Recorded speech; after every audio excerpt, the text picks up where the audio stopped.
What's up, YouTube? Nico Speaks, episode 2. Man, I hope y'all like this format better.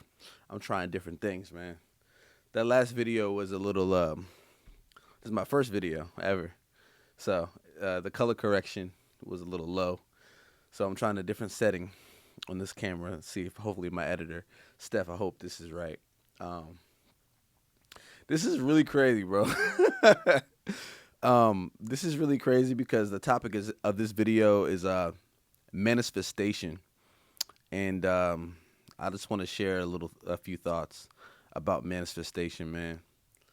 And I just want to, pretty much just, you know, I guess thank the universe and thank God, man, because a couple years ago, everything that I'm doing right now, I was thinking about, I was thinking about, meeting the right people. I was thinking about, you know, um, making music. I'll get more into this stuff, like as I get further and further into this podcast series. I guess a podcast series or YouTube video series. Yeah, man, manifestation is something that's really important, and I think I won't say it's underrated, but I will say that it's something that it goes overlooked. Like manifestation is so important. Just 5 years ago, I was like in a really dark place. I was in an extremely dark place, in terms of where I wanted to go with my life. I wanted to like make music ever since I was 10 years old, and through that, since then, I've just stuck to my guns, man. By the grace of God, I've had a great mother. I've had a great support system. I've had great friends, but man, it's like it's crazy how powerful your thoughts are. Because even when I was like 10 years old, I saw myself like being in front of a stadium of people, and I didn't know how it was gonna happen. It still hasn't happened yet, but I still think about that. I still manifest it. But I will say, 5 years ago, I moved away. It might have been more. I moved away in 2017. I might be bad at math right now because I'm all on camera, so I'm thinking on the fly. But I moved away from Virginia in 2017, and I moved to LA to pursue um, the dream of being a rapper. I was already living the dream of being a rapper because that was just something that I did every day for years and years and years. And I when I was when I graduated high school, I went to school for audio engineering. That was my trade. I didn't go to college, so I got a trade in audio engineering, and I went to shout out school of Omega Science. What was it? Omega School of Applied Recording Arts and Sciences. I hope I didn't mess that up, but shout out to y'all, and shout out to all my friends back then. Marvin, I don't know if you ever see this, but he's a homie of mine. That was like he was a classmate of mine, and it was cool. We learned about sine waves and a whole bunch of unrelated stuff to making music, but essential to knowing the science of recording, if that makes any sense. So that was dope. After that, I had a home studio for 5 years, and I was recording my local friends, school friends, classmates, all that stuff. That stuff was cool. But I hit a ceiling there, and I felt like in my hometown, I was not gonna be able to make it out. I wasn't gonna be able to like, if I stayed in Virginia, I genuinely felt I wasn't gonna grow as a person, and I would have probably grown stale, and you know, probably would have got a job somewhere that had nothing to do with music or whatever. And there's nothing wrong with getting a job. That's we all have to work and survive. But when I left Virginia for LA, there was just like, just it was like this massive manifestation mindset that I had. I said, I want to go. I want to get out of Virginia. I want to go to LA. I want to try to, I had a safety net. So I wanted to be a recording engineer first, and I wanted to be able to do that as my day job, and then that was going to be the safety net for me to make music. It worked out kinda, but I really learned that I wasn't built for being an engineer in a big studio. I was growing resentful of working with other artists and stuff like that. Because it was kind of like it was like my shadow career. I don't know if you guys have ever read the book called The War of Art. or Turning Pro by Steven Pressfield. He talks about shadow careers a lot in that book. I forget which book it is, but a shadow career is something that you do because you're scared of your true passion and your true real career. So engineering was probably like my shadow career. Like after I had regular jobs, regular jobs were definitely like retail jobs were definitely my shadow career. So I learned by being in that environment. I really didn't like um, working on other artists' music as much as I thought I would, because it was a lot of work, and artists are very, very picky people, very creative, very finicky with how they want to do their thing. And I'm an artist, so I don't knock them at all, but it just wasn't for me. Um, but after I realized LA wasn't for me, I came. Long story short, I made a pit stop back in Virginia. Then I came down here to Atlanta, and I just remember being during COVID. I was like, God, please send me the right people. I just wanted a team. I wanted a team of people that would help me. You know, um, Achieve my dreams. I grew up in the DMV, so I saw Logic blow up. Shout out Logic.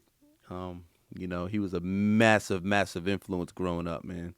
I saw how he was able to cultivate a team, and other rappers too, where they were able to cultivate a team, and they were able to, have a producer and have a videographer and engineer. And I was like, man, bro, how do I get that? How do I get that? I always had people that were always using me for the things that I had instead of liking me for me. That's at least how I felt.